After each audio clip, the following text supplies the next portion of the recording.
In this Tech Tip Tuesday, we're going to take a look at the comment feature that's available in many of the G Suite apps such as Docs, Sheets, Slides, and Drawings.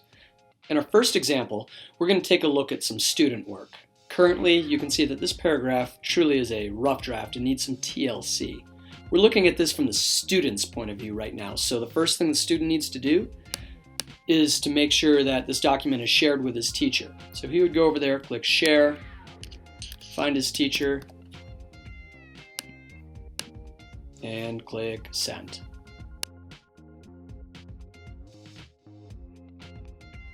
Now we're back looking at the teacher's point of view. I've received an email from the student saying he has a document for me. First thing I'll do is I'm going to change it from the default of editing mode to what we call suggesting mode. This means I'm not actually making changes to the document, but instead I'm giving the student the option to accept my changes or not. A lot of small editing things here, spaces, misspellings, and such. Eventually I come to a point where I'm going to suggest that he changes sentence structure. Here I come down to Insert, Comment, and this is the most basic comment you can make, where you just offer whatever feedback you want. And when you're done, you click on Comment, and the student will receive a report of all the suggestions you have made for him.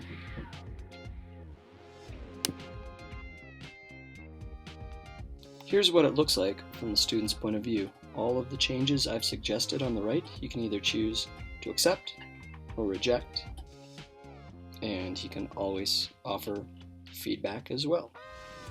And there he is, making the changes I've asked him to. In this next example, we'll take a look at a more complicated situation where you may be collaborating multiple people in the same document at the same time. For this example, pretend that the technology team is attempting to figure out who's going to do which Tech Tip Tuesdays on which Tuesdays.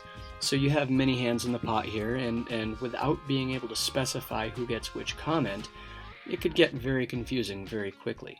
Luckily, there is a way to be specific with certain comments. For now, I'm coming in and I'm going to insert a comment on the 3 dates of October 22nd, November 19th, and December 17th. I'm going to type the email of one of my peers in here because I am assigning this comment to him, and I'm going to let him know that he's going to be doing the remainder of the Tech Tip Tuesdays for the year, and then I assign it to him. Now we're going to take a look at what happens after you've assigned someone. On my end, in my email, I've received a notification that I've been flagged with a task as well.